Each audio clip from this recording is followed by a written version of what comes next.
Olá pessoal, tudo bom? Cada Minuto de Debate aqui de volta, no YouTube, Cada Minuto TV, no portal Cada Minuto, nas plataformas de streaming. Esse terceiro bloco a gente fala sobre cultura e comportamento, mas nós vamos falar sobre um tema importante, que é a liberdade de expressão, sério. E aí a gente vai falar sobre aquela questão daquele processo meio, né, obscuro que o STF investiga, manda prender e julga, tudo dentro do mesmo...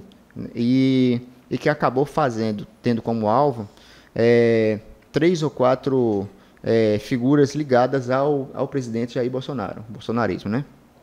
De Sarah Winter a Alan, né? Que hoje está com mandato de prisão, que a Interpol não acatou, né? A STF tem isso, agora a STF manda e nem todo mundo obedece. E aí você tem o Oswaldo Eustáquio, que é jornalista, a gente pode dizer que ele é jornalista, e umas figuras políticas como Roberto Jefferson, né? Mas essa questão da liberdade de expressão, né? Independente da gente gostar das figuras ou não, ela é muito cara, né? A nós. O Brasil é uma democracia jovem. E você acha que algumas decisões do STF, mesmo contra figuras que não são do nosso gosto, elas extrapolam um pouco o limite, quem são os ministros para fazer todo o processo? Você acha meio estranho isso? Essa é uma questão uma das mais importantes no Brasil de hoje, uma questão delicada de fato. Eu acho que nós temos um modelo clássico, né, da democracia clássica, com parlamento, executivo e tal, a independência entre os poderes, a harmonia. A palavra final é incontornável que seja da justiça. Haverá um julgamento em algum momento de qualquer desencontro entre opiniões, né, ou nos poderes, uma questão que vai bater na justiça. O judiciário vai decidir. A gente tem as prisões recentes, que houve de alguns, né, e alguns com mandado, busca e apreensão também. E isso se origina ainda em 2019, no primeiro ano do governo Bolsonaro, que é o inquérito que é aberto pelo Dias Toffoli, né? Isso. Então, presidente, o cara já deixou a presidência, já é o fluxo há mais de um ano. Supostamente para investigar ameaças às instituições democráticas, né? Principalmente ao STF, por causa daquela onda que deflagrada irresponsavelmente, criminosamente pelo presidente da República, que dia sim, dia também, ia ao cercadinho lá de Brasília para falar com aquela turma de ensandecidos e passava a agredir com palavra de baixo calão, com piada, com ironia, a agredir o Supremo, ministros, nominar os ministros. E houve toda aquela série de manifestações em Brasília. O presidente andou a cavalo, em manifestação que foi pedir o fechamento do Supremo. Então, repare que coisa... Isso tem consequências. O cara fez isso reiteradamente durante o ano inteiro de 2019, os primeiros meses. E passeata no Brasil inteiro. Então, jogaram rojões, fogos no Supremo, enfim. Parecia que... E o Bolsonaro chegou a dizer que ia chegar a hora de descumprir decisão do STF. Disse várias vezes. Então, se o presidente fala isso reiteradamente, o militante, o seguidor, o fanático, o cidadão comum, o cara vai embarcar nisso daí. Foi o que aconteceu. Então, o que a gente tem hoje é consequência dessa irresponsabilidade, dessa postura criminosa do Bolsonaro e como principal incentivador dessas agressões. Aí começa a confusão. Aí o STF abriu um inquérito dentro do próprio tribunal, com o ministro relator comandando a investigação, né, que depois chegará ao próprio STF para julgamento, e ele abriu sem pedir parecer do Ministério Público, da Procuradoria-Geral da República. Seria o órgão. Então, na origem, esse inquérito é uma confusão. Ele tem uma confusão, ele não é saudável, não é bom. Ainda que esteja e que tenha sido provocado por atos e falas realmente criminosas ou quase isso. Aí a coisa andou, parecia que também não ia dar em nada, no fim das contas, foi isso que deu o freio no Bolsonaro, bem ou mal. O Bolsonaro parou, entre outras coisas, não foi só isso, mas uma parte desse, se há algum acordão para ele ficar mais quieto, porque ele nunca mais pediu para fechar o STF, nem fez piada com o ministro, né? Nem esculhambou nenhum ministro. Aí começou a haver, primeiro foi, acho que um dos primeiros a ser preso foi ali o Daniel Silveira, deputado deputado federal.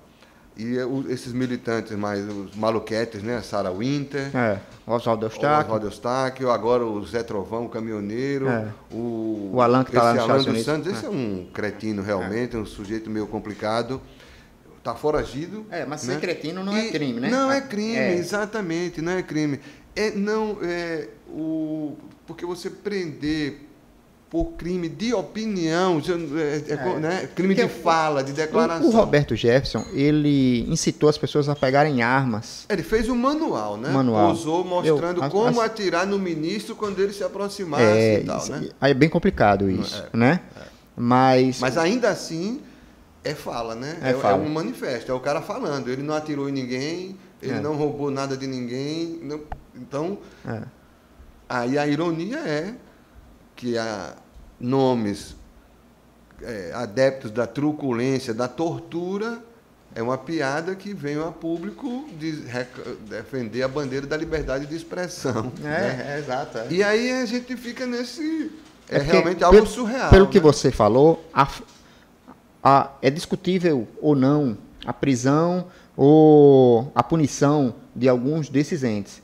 Mas a forma que o STF fez isso, talvez não é uma forma republicana, né? É uma forma que...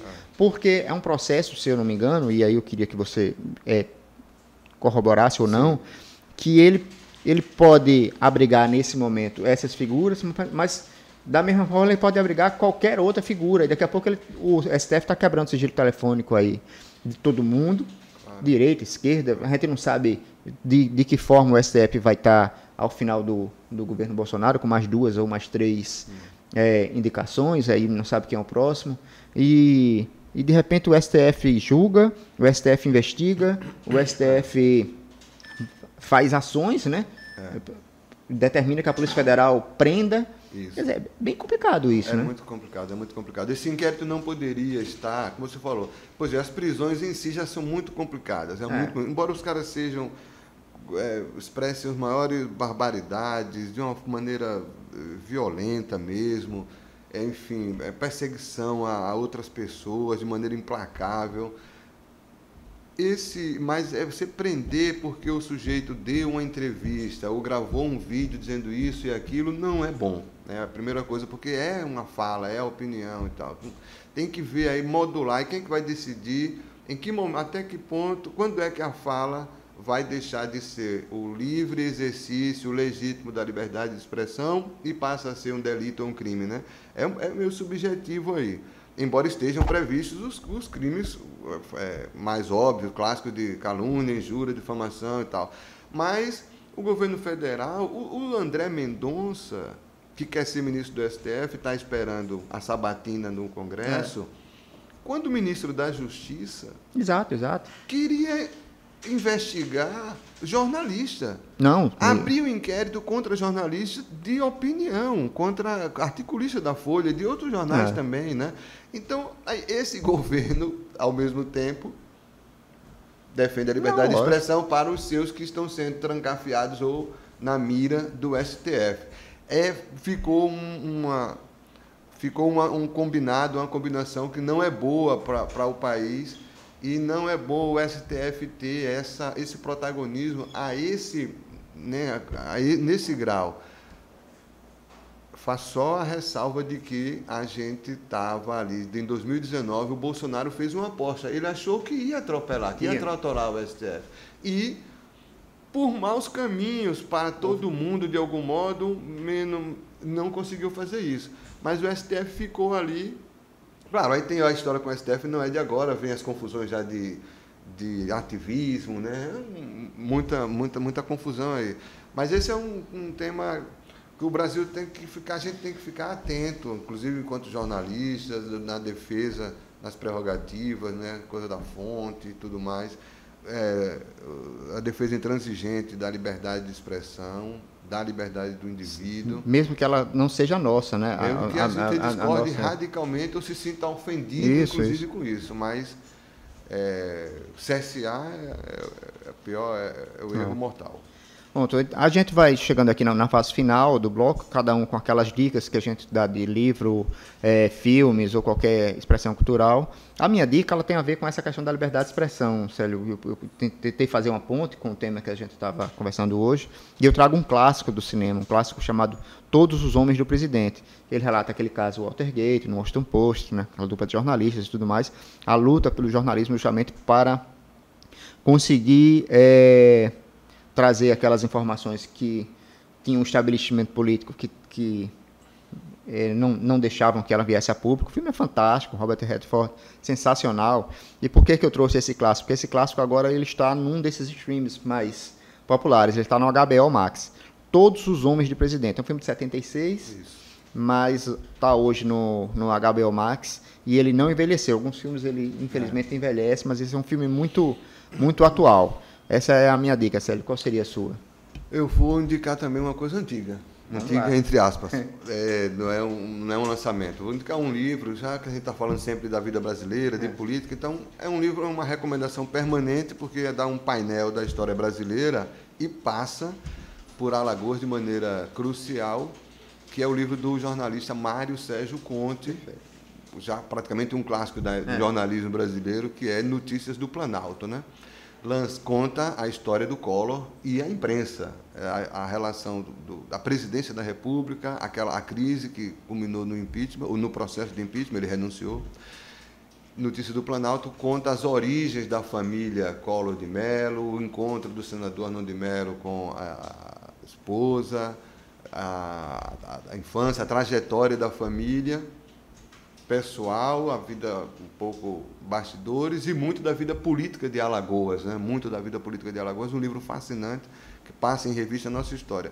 Esse livro é do final dos anos 90 e 20 anos depois o Mário Sérgio lançou uma edição, né, com um adendo em 2000 e não vou lembrar agora a data exata, 2015, 17 por aí. Ele lançou uma nova versão, acrescentou um adendo, que é um rápido perfil dos jornalistas que cobriram o caso Collor, PC Collor, e o que aconteceu com esses jornalistas, né?